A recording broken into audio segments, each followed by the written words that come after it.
But I think some little fundamental stuff, and then there's a lot of things we got to get better at. So we'll just keep working on those things every day. So I said you're not going to shave until you lose. Is that right? No, it's when you dadgum hibernate in the meeting room. It's hard to. I mean, yesterday and today is pretty. It'll be a long night again tonight. So it's amazing looking at the replays of the game, how well you guys seem to tackle. It's so much improvement already here. I don't know.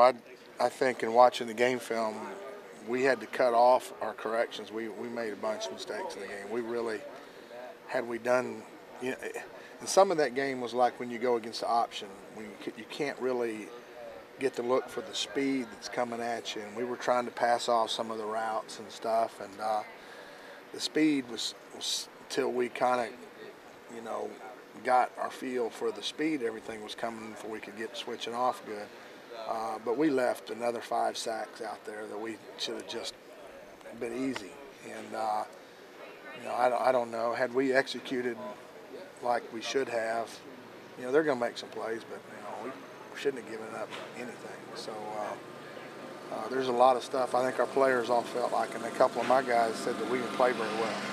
So it was good to hear them say that. And, we left a lot of plays on the field. We got a lot of improvement to make. But still, with all the work that you've been doing on tackling, the form tackling, the roll tackling, all that was really I appreciate it. It's good to hear someone else seeing that. I mean, but we're still correcting it every day. I mean, there were some times we made tackles Saturday, but they weren't done exactly right, and we just keep pressing on doing them exactly right. You get close. It's like the old thing: you shoot for the stars, you might hit the moon deal. So we just keep working on it, and that's all we can do.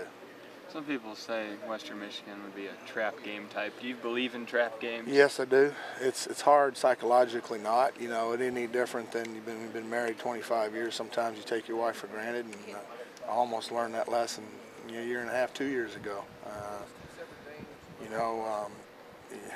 I mean, that's that same subconscious thing. You just start taking things for granted, and we've got a lot of reasons to not do that. And last couple of teams we played for Michigan, got after us pretty good. And I know that Western, before I got here, it was a game that was really embarrassing. And for some of the players that are still here, and they're good enough. All you got to do is watch the film to see that they're good enough to embarrass your tail if you don't play your best game. In your coaching experience, can you sense if a letdown's coming on, or is that something that's too totally early surprising on Too a early Saturday? in the week. Yeah. No, I'm not saying now, but in the past. Can you sometimes sense it? You can't be electric every week, and we understand that. But that's why we try to get these guys to practice at a high rate all the time. So that's the only thing that they know. So if it's just a normal day, then it's still fast. I don't know that we played electric against South Dakota State. We didn't play electric against Arkansas State. And we might have played electric, but we made some mistakes against Arizona State, so we got to correct those mistakes. And somewhere in between, there's that speed that we just got to keep pressing the play at. And then we got to get more guys playing, and that's something that we're constantly trying to do, because I could tell in the fourth quarter, Ian and Jonathan, the two guys that I was watching the most, were fatigued. I mean, there was obvious fatigue, and I got to get Houston in there more, and he's got to do things right before I can play him more. And if we got to play the freshmen, we got to play them some. So they'll do all right.